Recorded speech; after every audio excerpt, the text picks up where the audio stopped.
Selamat siang saudara-saudara yang kekasih dalam Yesus Kristus. Senang sekali saya boleh berbicara di hadapan saudara-saudara pada kesempatan yang indah ini. Sungguh saya sangat berterima kasih kepada hamba Tuhan, Pendeta Halen yang boleh memberikan kesempatan kepada saya untuk berbicara kepada saudara-saudara umat Tuhan yang di Makarios walaupun melalui media sosial. Saya sungguh sangat berbahagia sekali pada hari Sabat yang suci ini, karena saudara-saudara boleh mendengarkan saya dan saya akan berbicara tentang firman Tuhan. Saudara, saya berada di Singkawang. Sebagaimana saudara lihat, latar belakang dari tempat saya berbicara ini adalah mimbar daripada gedung KMC, gereja yang ada di Singkawang atau di Villa Permata. Gereja ini cukup megah, ada balkonnya dan bisa menampung lebih kurang 200 orang.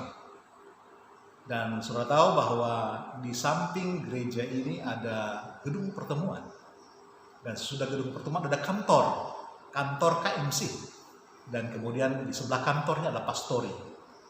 Dan sebelah kiri saya, kurang lebih 75 meter, ada guest house yang dapat menampung kurang lebih 50 orang.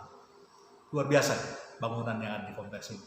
Saya harus berterima kasih kepada keluarga Dr. Epistel Simatupang Wagyu yang berdedikasi untuk membangun gedung-gedung ini untuk kelancaran pelayanan yang ada di Kalimantan, lebih khusus lagi yang ada di Singkawang. Saya menghargai luar biasa dedikasi mereka ini untuk suatu maksud agar supaya banyak jiwa yang ada di Singkawang ini boleh mengenal Yesus Kristus. Sebagaimana saudara tahu bahwa Singkawang ini dikenal dengan 1000 kuil, artinya bahwa mayoritas penduduk Singkawang adalah beragama Buddha. Ini suatu tantangan yang luar biasa, tapi saya percaya kalau Tuhan bersama-sama dengan kita, maka pekerjaan Tuhan di tempat ini akan terbuka lebar. Saudara-saudara sekalian yang kasih dalam Yesus Kristus, pada kesempatan yang indah ini, saya akan berbicara mengenai bangunan, tanda kutip, apa yang kita sedang bangun. Tapi sebelumnya, mari kita tunduk kepala sejenak dan kita akan berdoa untuk firman-Nya. Bapa di sorga, buatlah firman yang hamba-Mu akan sampaikan seolah-olah Yesus Kristus berbicara secara langsung kepada hati dan pikiran kami. Dan biarlah firman ini akan bertumbuh dalam pikiran kami sehingga berbuah menjadi tabiat kami, karakter kami, sehingga orang boleh membaca kehidupan kami bahwa ada Yesus dalam kehidupan kami melalui perbuatan kami, melalui kata-kata kami, melalui aktivitas kami sehari-hari. Terima kasih Tuhan, terima kasih. Ampuni dosa dan salah kami. Dalam nama Yesus kami berdoa. Amin. Di Spanyol, tepatnya ibu kota Spanyol Madrid, ada sebuah gedung yang sungguh sangat luar biasa bangunannya. Bangunan itu disebut El Escorial. Dan letaknya kurang lebih 50 km dari Madrid atau ibu kota Spanyol. Bangunan ini dibangun oleh Philips II pada tahun 1559. Dan bangunan ini sungguh sangat megah dan sangat luar biasa. Sehingga oleh UNESCO tahun 1984 dijadikan salah satu situs sejarah dunia. Dan kemudian ini sampai sekarang ini konon menjadi tempat wisata yang sangat populer di dunia, sehingga setiap tahun ada 500.000 orang yang berkunjung di sana. Kecuali saat sekarang ini barangkali agak terhambat kunjungan di sana. Dan saudara tahu bahwa bangunan ini arsitekturnya adalah Juan Bautista Toledo. Dia membangun dan merancang bangunan ini sedemikian rupa sehingga dia kokoh berdiri sampai saat ini. ada satu hal yang saya mau sampaikan. Konon ada sebuah ruangan di sana yang bentangannya cukup lebar, yang langit-langitnya berbentuk elips. Oleh Philips II ketika dia berkunjung ke gedung itu, ke El Escorial itu, kemudian dia memanggil Juan Bautista Toledo untuk datang di tempat itu menyaksikan apa yang dia maksudkan di tempat itu. Saya tahu ketika Toledo datang, Philips II menunjuk ke arah langit-langit, dan dia kemudian mengatakan bahwa dia meragukan bahwa langit-langit itu karena bentangannya terlalu lebar, kemudian dia meragukan kalau dia bisa kokoh berdiri. Dan kemudian dia memerintahkan supaya bangun satu tiang untuk menopang langit-langit itu. Karena di atas langit-langit itu ada semacam kubu. Jadi dia sangat meragukan ketahanan daripada bangunan itu kalau tidak ditopang dengan sebuah tiang.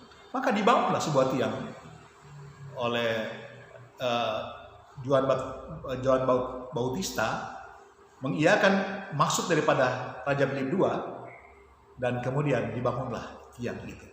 Dan sudah tahu, ketika tiang itu dibangun, disisain beberapa inci, jadi tiang itu tidak menyentuh langit-langit.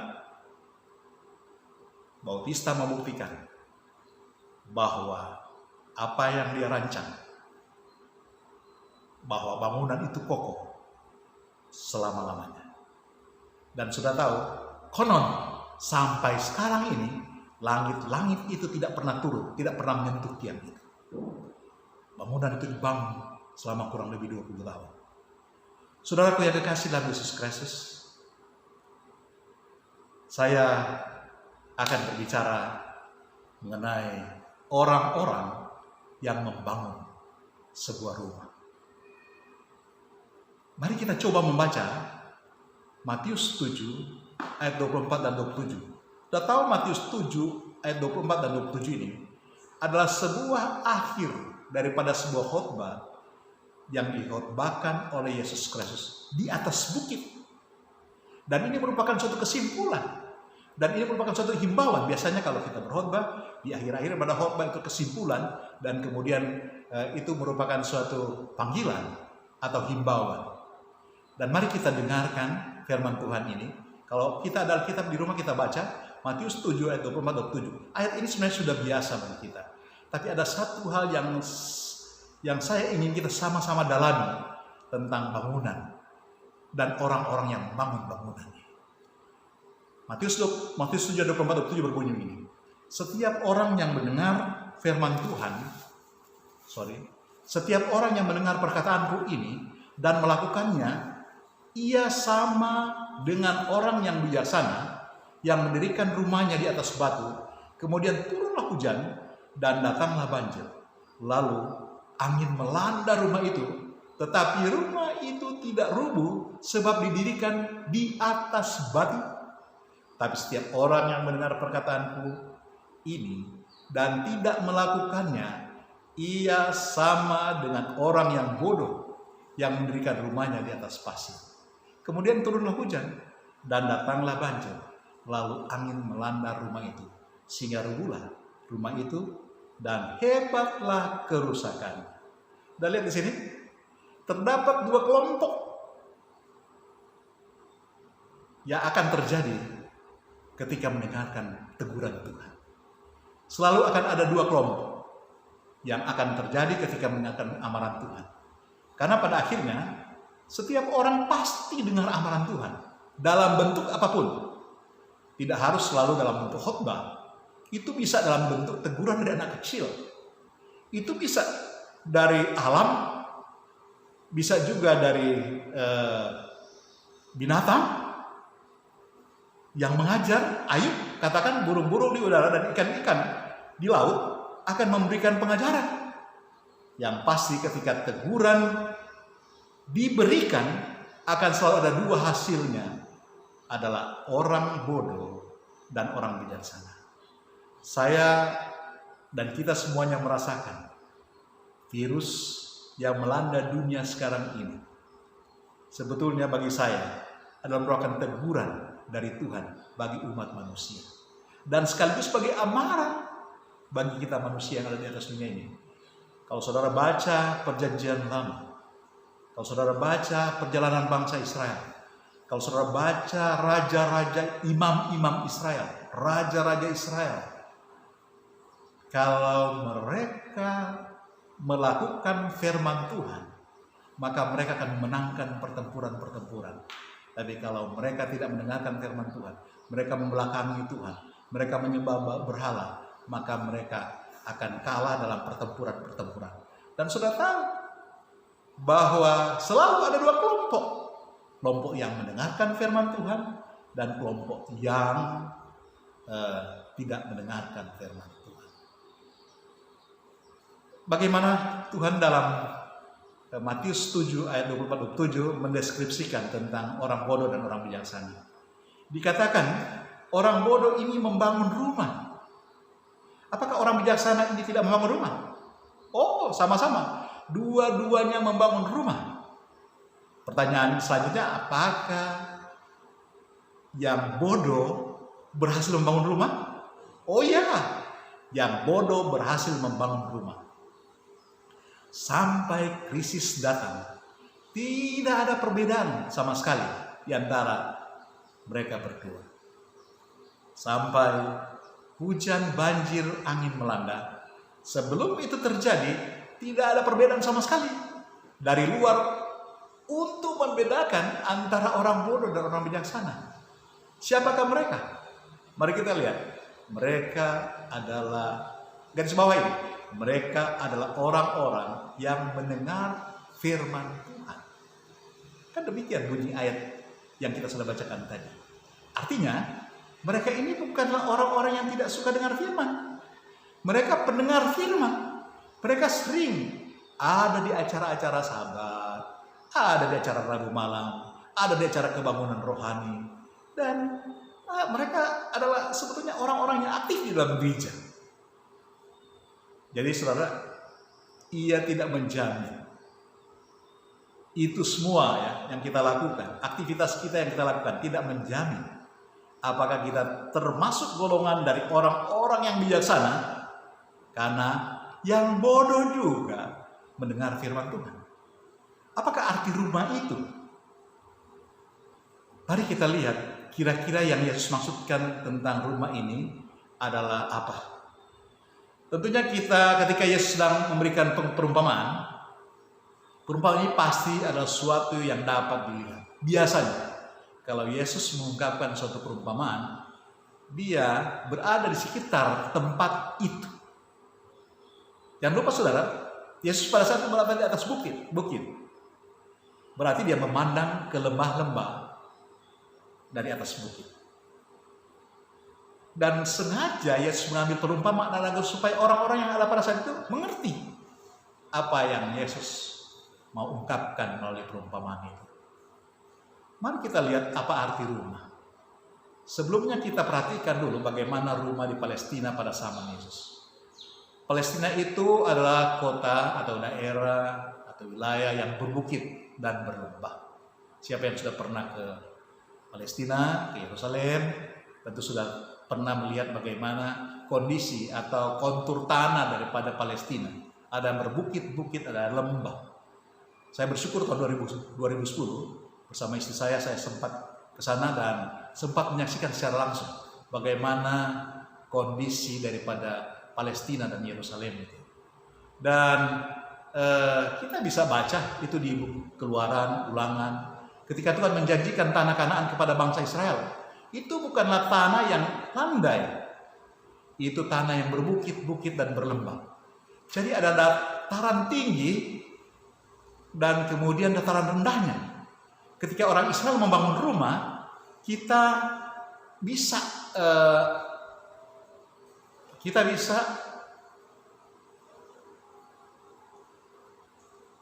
jadi ketika saya ulangi, jadi Ada dataran tinggi di situ dan ada dataran rendahnya. Ketika orang Israel membangun rumah, kita bisa baca ceritanya di khotbah di atas bukit. Lembah ini adalah daerah yang ada di tempat atau di dataran rendah.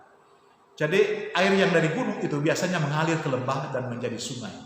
Tapi uniknya di musim panas biasanya sungai-sungai itu tidak kelihatan, kering.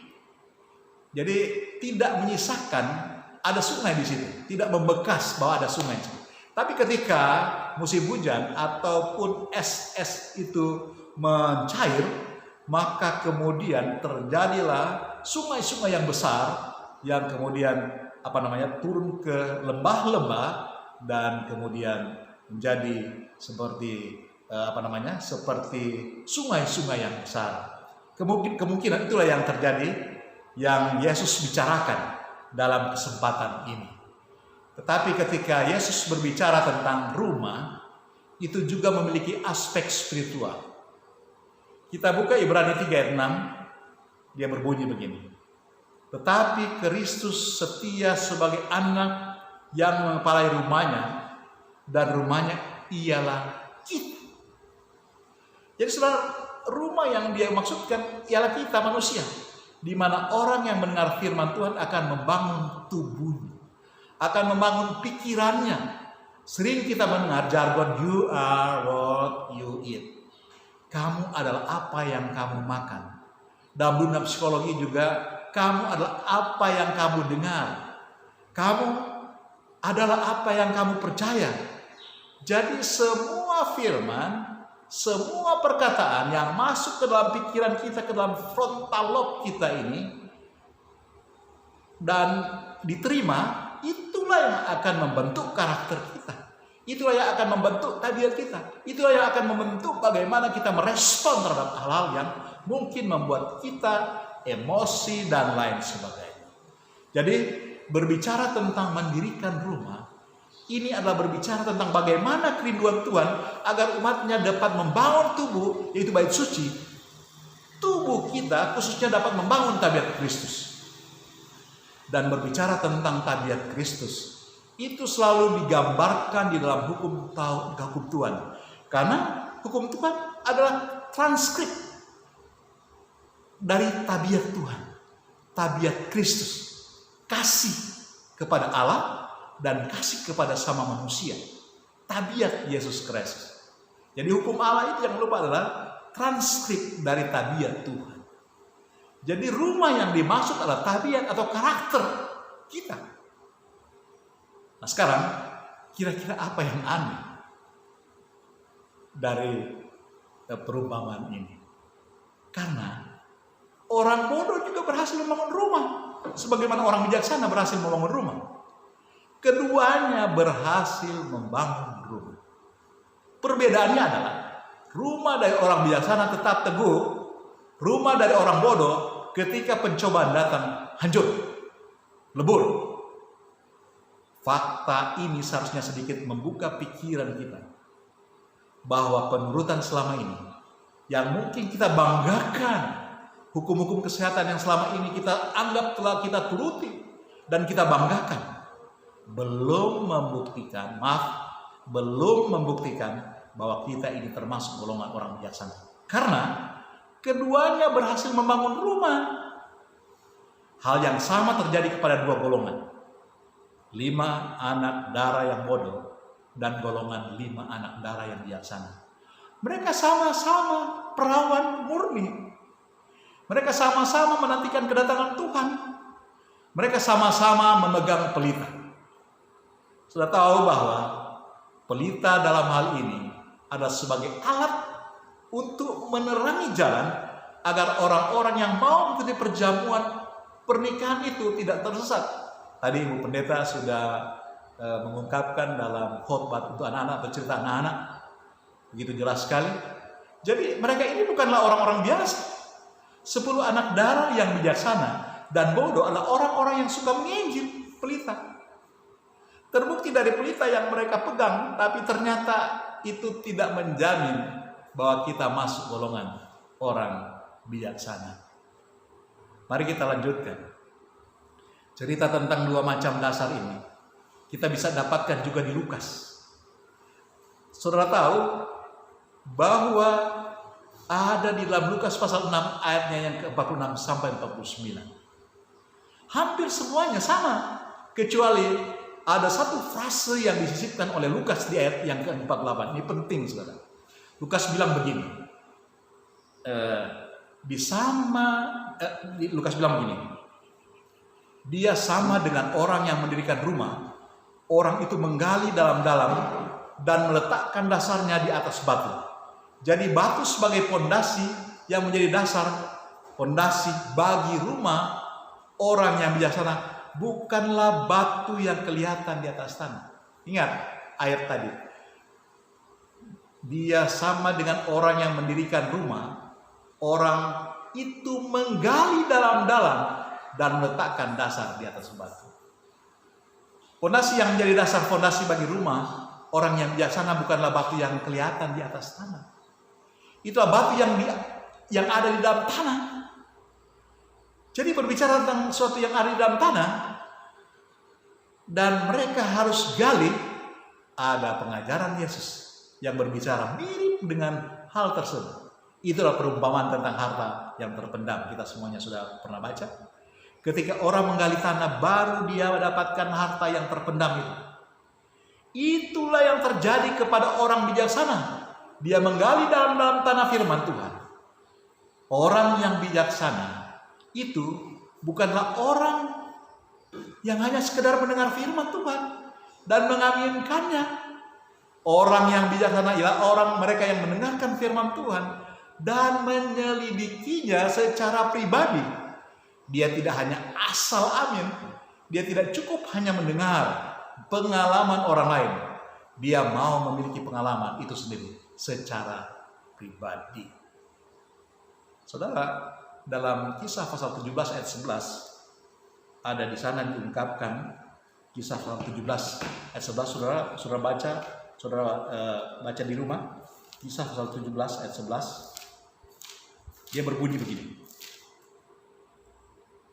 Orang-orang Yahudi di kota itu lebih baik hatinya daripada orang-orang Yahudi di Tesalonika, karena mereka menerima firman itu dengan segala kerelaan hati dan setiap hari mereka menyelidiki kitab suci untuk mengetahui apakah semuanya itu benar demikian. Kita lihat apa beda orang Tesalonika dan orang Berea? Orang Berea menyelidiki kitab suci setiap hari, bukan hanya menyelidiki setiap hari, tetapi mereka mencari tahu kebenaran-kebenaran yang terdapat dalam kitab suci. Luar biasa. Itulah sebabnya maka orang Berea karakternya lebih baik dari orang Tesalonika. Saudaraku, mereka memang akan nanti kelihatan berbeda. Ya, kalau kita berbicara mengenai perumpamaan tadi, akan muncul pertanyaan. Jadi kapan mereka akan kelihatan berbeda? Mereka akan kelihatan berbeda ketika ada badai dan ketika ada hujan. Ada banjir dan ada angin. Kalau Anda suka untuk menggali lebih dalam latar belakang budaya, konteks dalam cerita dalam Alkitab, ada sebuah buku yang saya pikir kita juga atau pendeta juga memiliki ini, yaitu Nelson's Illustrated Manners and Customs of the Bible. Kita juga bisa menemukan buku ini dalam softwarenya Ellen G. White Writings, halaman 204 dan 205. Dikatakan seperti ini. Kebanyakan tanah Palestina ditutupi oleh kerikil-kerikil kasar dan debu. Pasir hanya ditemukan tepian sungai dan pantai. Jadi di sini kita lihat bahwa orang bodoh dia mendirikan rumah di tepi sungai karena di atas gunung itu tidak mungkin orang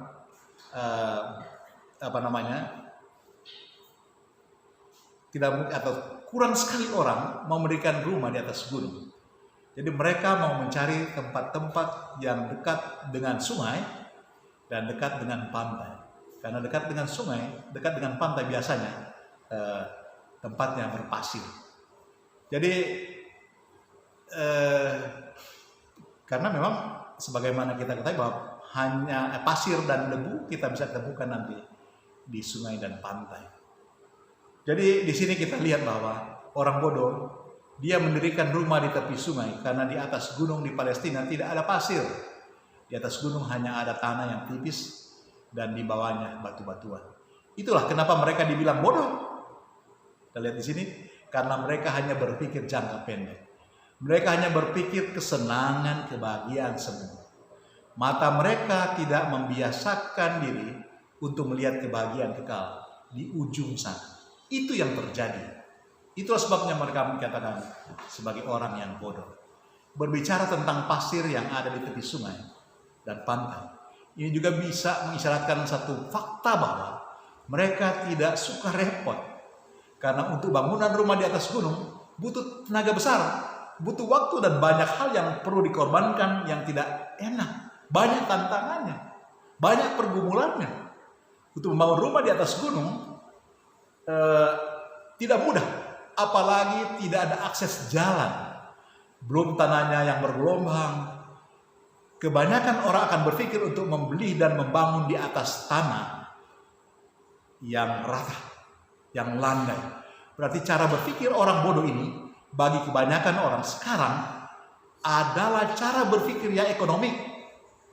Tapi di mata Tuhan, cara berpikir yang demikian itu bukanlah cara berpikir yang benar. Kalau kita ingat bagaimana Abraham dan Lot berpisah, Lot yang menentukan pilihan. Lot lebih memilih lembah Zoar. Kenapa Lot memilih lembah Zoar? Ingat, itu lembah. Berarti ada sungai, berarti ada pasir. Dan hampir semua kota-kota besar, kota-kota metropolitan pasti dibangun di lembah. Sungai sangat jarang dan sangat sedikit kota-kota besar dibangun di atas gunung. Selalu dibangun di lembah. Apalagi dekat dengan laut, karena disitulah tempat yang paling mudah untuk hidup. Yang tidak usah bersusah payah untuk mencari penghidupan. Tidak bersusah payah untuk membangun karena tanahnya sudah rata. Dan bagi orang banyak hidup di gunung itu adalah hal yang aneh sekarang. Tapi bagi Tuhan, justru yang membangun rumah di atas batu, di mana batu-batuan itu ada di atas gunung, justru itulah yang bijaksana.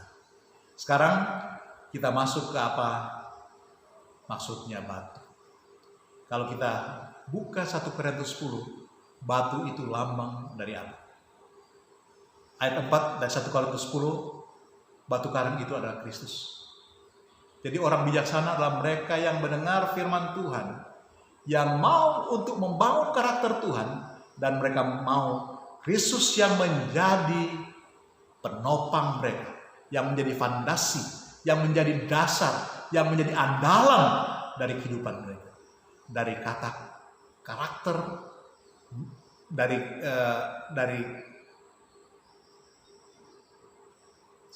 karakter ini, maksud saya dari pengertian ini kita dapati bahwa karakter mereka, tabiat mereka sama seperti tabiat Yesus Kristus.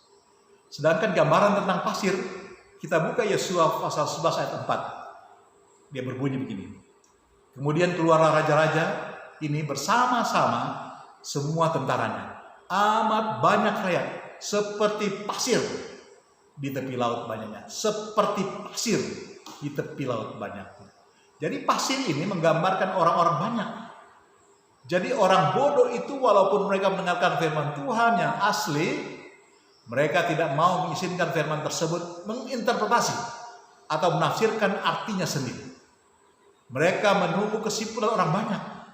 Mereka mempercayakan iman mereka kepada konsensus, kepada apa yang orang banyak lakukan, pada apa yang orang banyak percaya, dan pada akhirnya itu akan didapati keliru. Pada akhirnya itu akan menjadi kacau. Saya teringat dalam pelayanan saya di awal pelayanan saya di Makarios, ketika kami mengadakan rapat kerja di puncak di tempat dari seorang pengusaha. Kemudian pengusaha itu bertanya kepada saya. Dia belum advent, tapi dia merelakan tempatnya untuk dijadikan sebagai tempat untuk kita berkumpul. Apakah itu retreat atau apakah itu rapat-rapat kerja. Dan kebetulan pada saat itu rapat kerja. Dan dia hadir pada saat itu. Dan kemudian dalam suatu kesempatan dia menemui saya, pendeta, saya tahu Advent itu benar. Tapi kenapa Advent itu hanya sedikit? Sudah lihat di sini? Dia tahu kebenaran, tapi dia mendasarkan kebenaran itu kepada kuantitas. Jadi menurut dia bahwa di mana ada banyak orang di situ benar.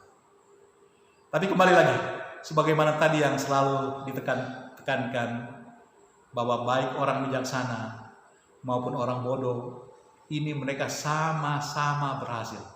Ingat, orang bodoh dan orang bijaksana sama-sama berhasil mendirikan bangunan rumah. Mereka sama-sama berhasil membuat karakter seperti Kristus. Wah, ini membingungkan. Tapi sudah lihat, memangnya orang bodoh bisa menghasilkan karakter seperti Kristus? Ini pertanyaan. Mungkin kita perlu baca Kebahagiaan Sejati bab 2, Keperluan Orang Berdosa, halaman 12, paragraf 1, dikatakan seperti ini. Pendidikan, kebudayaan, penguasaan kehendak, usaha manusia, dan semuanya mempunyai kegunaannya masing-masing. Tapi di sini itu semua tidak berdaya sama sekali. Semua yang disebutkan di atas mungkin saja menghasilkan tabiat yang amat baik. Sekali lagi, mungkin saja menghasilkan tabiat yang amat baik secara lahirnya. Namun, tiada dapat mengubah hati. Tiada dapat membersihkan sumber kehidupan batin itu. Haruslah ada di dalam kehidupan kita suatu kuasa yang bekerja dari dalam, suatu kehidupan baru dari atas, sebelum manusia dapat diubahkan dari dosa kepada kekudusan. Jadi mungkin saja yang disebutkan bodoh ini punya karakter seperti karakter Kristus, tapi yang menentukan adalah apakah karakter itu lahir dari pikirannya. Apakah karakter itu adalah karakter Kristus yang kemudian lahir dari pengalaman imannya dengan Kristus. Kuasa itu ialah kuasa Kristus. Hanya anugerahnya saja yang dapat menghidupkan segala kuasa jiwa yang tiada berdaya itu, menariknya kepada Allah, kepada kekudusan. Jadi hanya Yesus yang dapat menarik kita kepada kekudusan, kepada karakter yang benar. Jadi kalau ada orang baik yang tidak percaya kepada Yesus, bagaimana kira-kira? Banyak orang baik tapi tidak percaya kepada Yesus. Tapi yang dimaksudkan di sini apa? Karakter yang lahir dari pengalaman iman bersama Kristus. Jadi ternyata orang-orang yang tidak bijaksana ini, orang-orang yang bodoh ini, yang memberikan kepercayaan dirinya kepada pengalaman orang lain, di atas kepercayaan orang lain, di atas pengetahuan orang lain, pengetahuan kebanyakan orang, ternyata mereka juga secara lahiriah, yang harus ditekankan secara lahiriah adalah jadi maksudnya bahwa mereka kelihatan baik ya secara lahiriah, tidak dapat dibedakan dengan orang-orang yang bijaksana. Karena tanpa Kristus ternyata menurut hukum juga bisa. Ya, saudara tahu bahwa orang-orang Yahudi tidak percaya Yesus, tapi mereka perlu hukum. Yang membedakan hanya satu, isi hati kita, isi pikiran kita. Kita buka buku ayat pasal 3-15. Kedahsyatan ditimpakan kepadaku, kemuliaanku diterbangkan seperti oleh angin, dan bahagiaku melayang hilang seperti awan. Jadi saudara lihat sini, yang membedakan antara tabiat yang dibangun orang bijaksana dan tabiat yang dibangun oleh orang bodoh adalah tabiat orang bijaksana. Sekalipun ada pencobaan yang datang, sekalipun kemuliaan diri mereka diinjak-injak orang, mereka tetap teguh berdiri karena fondasi mereka adalah Kristus. Saya selalu bilang di gereja, mari kita selalu memandang kepada Kristus. Jangan memandang kepada pendeta. Jangan memandang kepada tua-tua jemaat, majelis jemaat. Karena ini semua, kami semua manusia yang bisa salah dalam karakter, dalam sikap. Mari memandang kepada Kristus. Karena kalau kita memandang selalu kepada Kristus, kita akan pernah kecewa dalam gereja. Ingat, saya mengatakan satu hal. Gereja kita adalah gereja yang benar. Gereja di mana kebenaran itu dihotbahkan, kebenaran itu diselidiki, dan kebenaran itu dipraktekkan. Karena dalam gereja ini, sebagai gereja nubuatan, adalah gereja yang betul-betul konsisten mengajarkan kebenaran Kristus, Yesus Kristus. Jadi jangan sampai mendasarkan kebenaran kita kepada kata orang, kepada kata pendeta, tapi mendasarkan kepada pengalaman hidup kita bersama dengan Kristus. Dari yang tadinya mereka kelihatan sangat rendah hati, mereka yang tadinya lemah lembut, ini ujiannya. Ketika ada orang yang buat salah kepada mereka, ketika ada yang buat mereka sakit hati, ketika ada orang yang menyinggung mereka, maka fondasinya kelihatan pasir.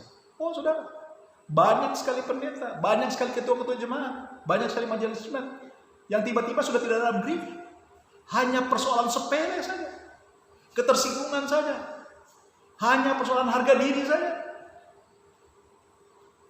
Kelemah lembutan mereka, kerendahan hati mereka hilang hanya oleh karena tekanan-tekanan emosi seperti itu. Saya pikir itu cukup mengajar kita semua.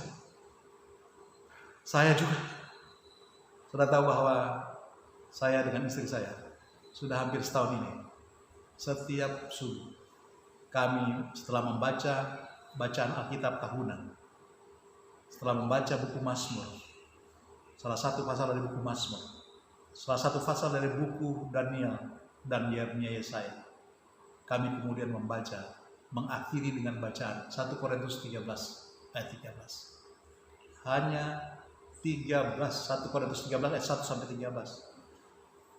Hanya 13 ayat ini. Tapi bagi saya, inilah karakter Kristus. Kita tahu apa itu kasih? Mari kita baca. Saya mau baca ya, salah satu karakter Kristus yang ada di dalam 1 Korintus 13 ayat 4. Kasih itu sabar, kasih itu murah hati, ia tidak cemburu, ia tidak memegahkan diri dan tidak sombong. Ia tidak melakukan yang tidak sopan dan tidak mencari keuntungan diri sendiri. Ia tidak pemarah dan tidak menyimpan kesalahan orang lain. Ia tidak bersuka cita karena ketidakadilan, tapi karena kebenaran. Lalu, saya percaya kita semua sudah sabar. Saya percaya kita semuanya sudah murah hati.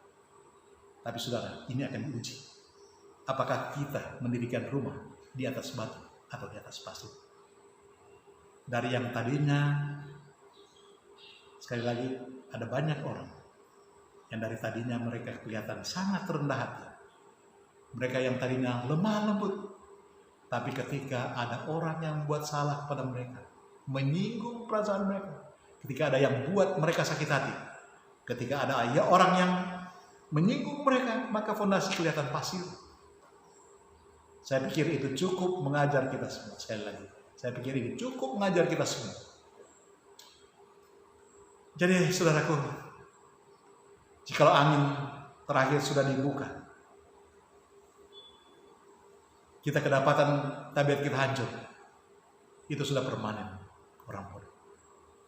Selama angin-angin kecil, angin sepoi-sepoi yang kita alami, ya katakanlah virus COVID-19 ini, itu belum apa-apa. Jangan lupa bahwa ujian, pencobaan yang kita akan hadapi di dunia ini bukan semakin hari semakin berkurang, tapi semakin hari akan semakin bertambah. Ingat bahwa dunia ini tidak akan pernah jadi baik lagi sampai kedatangan Yesus yang kedua kali. Ingat, ada satu angin yang akan menimpa kita. Kalau angin itu bertiup, kita akan jadi bodoh permanen kalau sampai kita roh. Seperti yang dikatakan dalam buku Wahyu pasal 7 ayat 1. Kita baca Wahyu pasal 7 ayat 1. Katakan begini. Kemudian daripada itu, aku melihat 4 malaikat berdiri pada 4 penjuru bumi. Dan mereka menahan keempat angin bumi supaya jangan ada angin bertiup di darat atau di laut atau di pohon. 4 penjuru angin masih ditahan oleh 4 malaikat. Oleh karena itu, biarlah menjadi pelajaran bagi kita supaya kita tetap teguh berdiri apapun yang akan menimpa kehidupan kita. Kita sudah mempunyai karakter Kristus. Jadi bangunan apa yang sementara kita bangun? Ini pertanyaan. Hanya kita dan Tuhan yang tahu. Yang bisa menjawab itu hanya kita. Karena hanya kita yang tahu siapa kita. Bagaimana hubungan kita dengan Tuhan. Apakah kita sudah intens membangun hubungan kita dengan Tuhan melalui baca firman Tuhan dan berdoa? Hanya kita yang tahu. Itulah sebabnya. Apakah kita berdiri di atas batu atau di atas pasir? Kita yang tahu. Dan Tuhan juga tahu siapa kita. Tuhan mau melatih kita agar kita benar-benar berdasar kepada Kristus. Bukan berdasar kepada kata orang. Bukan berdasarkan pendapat pribadi. Tapi biarlah kita memiliki sebuah pengalaman pribadi yang mendalam. Sampai tidak ada yang bisa memisahkan kita. Sekalipun angin, sekalipun banjir, sekalipun hujan, bahkan gempa bumi sekalipun, bahkan maut sekalipun, tidak akan memisahkan kita dengan Tuhan. Saya yakin dan percaya. Biarlah kita memiliki suatu fondasi Yesus Kristus. Kalau Yesus Kristus hidup dalam kehidupan kita, saya percaya apapun yang menimpa hidup kita, kita tidak akan pernah goyah. Virus apapun yang menimpa dunia ini, kita tidak akan pernah goyah. COVID-19, COVID-20, COVID-21, bahkan COVID seberapapun, kita tidak akan pernah takut dan gentar. Karena Yesus hidup dalam kehidupan kita. Bangunan apa yang kita sedang bangun? Hanya kita yang menjawab. Tuhan memberkati kita. Adalah doa dan harapan saya. Amin. Mari kita berdoa. Bapa di sorga, kami sangat berterima kasih dan bersyukur karena kami boleh mendengarkan firman Tuhan. Mungkin apa yang hamba-Mu sampaikan oleh keterbatasan hamba-Mu, hamba-Mu tidak bisa menjelaskan sejelas-jelasnya kepada para pendengar. Hamba-Mu minta Roh Kudus menguasai pikiran dan hati kami masing-masing. Sehingga firman Tuhan yang hamba-Mu sudah sampaikan, oleh pertolongan Roh Kudus dapat dimengerti. Dan oleh pertolongan Roh Kudus kami dapat aplikasikan dalam kehidupan kami. Supaya kami boleh menjadi orang-orang yang bijaksana, yang mendirikan bangunan di atas batu, bukan di atas pasir. Yang mendirikan iman dan keyakinan kami di atas Kristus. Sehingga dengan demikian kami akan tetap bertahan. Apapun yang menimpa hidup kami, maut sekalipun, kami tidak akan bergeser dari keyakinan kami kepada-Mu. Tuhan, berkati umat-umat Tuhan di Makarios dalam segala keberadaan mereka. Berkati mata pencarian mereka. Di tengah-tengah krisis yang melanda dunia ini, kami mohon Tuhan, Engkau kiranya menunjukkan berkat-Mu, kuasa-Mu, memberkati umat-umat Tuhan yang taat kepada-Mu. Dan kami yakin dan percaya, sebagaimana Engkau sudah lakukan itu kepada para leluhur kami di zaman dahulu kala, demikian juga Tuhan akan berpihak kepada kami, melakukan itu kepada kami semua. Jikalau Engkau sudah memberkati umat-umat Tuhan di zaman yang dahulu kala, ketika mereka menurut kehendak Tuhan, demikian juga Tuhan akan memberkati umat-umat Tuhan pada zaman sekarang ini. Di tengah-tengah kesulitan yang kami hadapi, Tuhan akan membuat segala usaha dan pekerjaan umat-umat Tuhan akan tetap berhasil. Oleh karena nama Tuhan dipertaruhkan dalam usaha-usaha dan pekerjaan mereka. Bapa di sorga, kami juga berdoa kepadamu. Kiranya Engkau mau menyembuhkan semua orang yang terkena virus COVID-19. Memberikan kepada mereka harapan dan kepercayaan yang tinggi. Sehingga dengan demikian boleh membangun sukacita dalam kehidupan mereka. Dan akhirnya ada imunisasi dari dalam tubuh mereka. Dan secepatnya mereka sembuh dari penyakit mereka. Kami juga berdoa kepadamu ya Tuhan untuk para dokter dan para perawat yang melayani pasien-pasiennya. Tuhan, biarlah oleh kasih-Mu membungkus mereka sehingga mereka tidak mudah terserang oleh virus yang sedang melanda manusia sekarang. Dan juga kami berdoa Tuhan untuk pemerintah negara kami, Presiden Jokowi. Tuhan beri hikmat dari sorga kepadanya sehingga dia dapat memimpin bangsa dan negara kami mengatasi dua krisis yang besar ini. Krisis virus COVID-19 dan efek daripada COVID-19 ini yaitu krisis ekonomi. Kami yakin Tuhan yang sudah memilih dia untuk memimpin bangsa kami. Dan oleh kepemimpinannya, bangsa kami akan luput dari dua krisis. Kami juga berdoa untuk pimpinan gereja dan organisasi kami. Mulai dari General Conference sampai pada pimpinan jemaat. Tuhan beri kepada mereka hikmat sorgawi sehingga dapat menuntun umat-umat Tuhan untuk mempersiapkan diri bagi kedatangan-Mu yang kedua kali. Terima kasih Tuhan. Akhirnya, izinkan hamba-Mu untuk mengangkat tangan bagi umat-umat Tuhan yang ada di rumah. Dan kiranya Engkau mau melindungi mereka, mau memberkati mereka. Kiranya Engkau mau menghadapkan wajah pada mereka dan memberi mereka kasih karunia. Dan Engkau mau menyinari mereka dengan wajah-Mu dan memberi mereka damai sejahtera. Kasih karunia daripada Yesus Kristus, kasih Allah Bapa dan persekutuan Roh menjadi bagian mereka hari ini, besok, dan sampai selama-lamanya. Dalam nama Yesus Kristus kami berdoa. Amin. Terima kasih. Tuhan memberkati.